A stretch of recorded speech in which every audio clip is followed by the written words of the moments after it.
you would not have the desire unless you were capable of its achievement.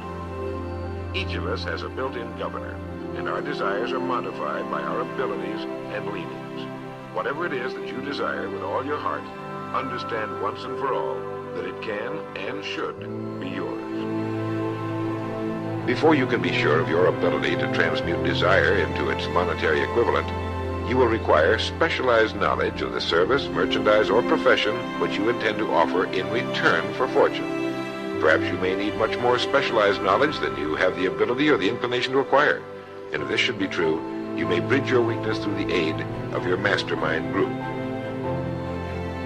The problem is not lack of information. The problem is simply we don't do the information that's been handed to us. Simple stuff.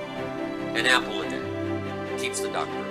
Anybody can do. But what's easy to do is easy not to do. A few basics you won't practice, a few ideals you won't let them serve you, then you got to put up with your own empty bank account, empty heart, empty soul, not enough vitality, not enough health. You've got to get comfortable in getting uncomfortable. And the minute that discomfort begins to rule you, you are no longer in control. So put yourself purposefully in uncomfortable situations. But as John Wooden said, never let what you cannot do interfere with what you can. There is something right now that you're capable of. There is an innate skill inside of you that's your spark. It's that starting point. It's that thing that while you may not be the best in the world at it, it's a flame that you can fan. It's something that you can breathe life into and really begin to get good. But first, you have to understand the very nature of progress. And that's what Stephen Covey said. You're not the product of your circumstances, but rather a product of your decisions. Don't sentence yourself to a lifetime of being miserable, a lifetime of being broke, a lifetime of being unhealthy, a lifetime of being in a relationship that is no longer fulfilling to you, a lifetime of working on a job that does not bring you satisfaction, that's not giving you the creative urge that you need and that got to have in your life that stimulates you. Don't sentence yourself like that. You are a human being. Don't volunteer your life that way. Your life has too much value to the universe. You've got something to contribute. You've got something to give.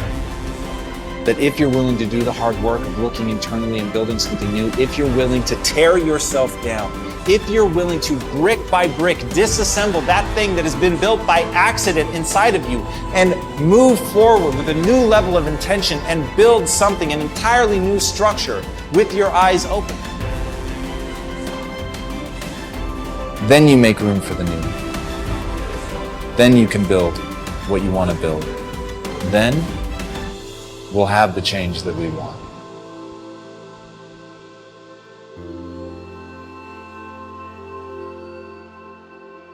It is conscious power in action. It is active power consciousness. Power consciousness is what you feel when you know that you can do a thing, and you know how to do the thing. If I can cause you to know that you can succeed, and to know that you know how to succeed, I have placed success within your grasp, for if you know that you can do a thing, and know that you know how to do it, it is impossible that you should fail to do it, if you really try. When you are in full power consciousness, you will approach the task in an absolutely successful frame of mind. Every thought will be a successful thought, every action a successful action, and if every thought and action is successful, the sum total of all your actions cannot be failure. What I have to do in these lessons, then, is to teach you how to create power consciousness in yourself so that you will know that you can do what you want to do, and then to teach you how to do what you want to do.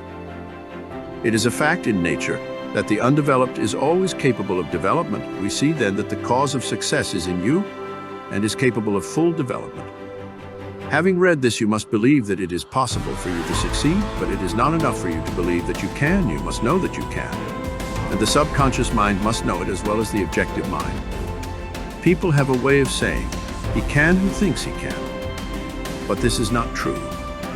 It is not even true that he can, who knows he can, if only the objective mind is spoken of, for the subconscious mind will often completely set aside and overcome what is positively known by the objective mind. It is a true statement, however, that he can, whose subconscious mind knows that he can, and it is especially true if his objective mind has been trained to do the work.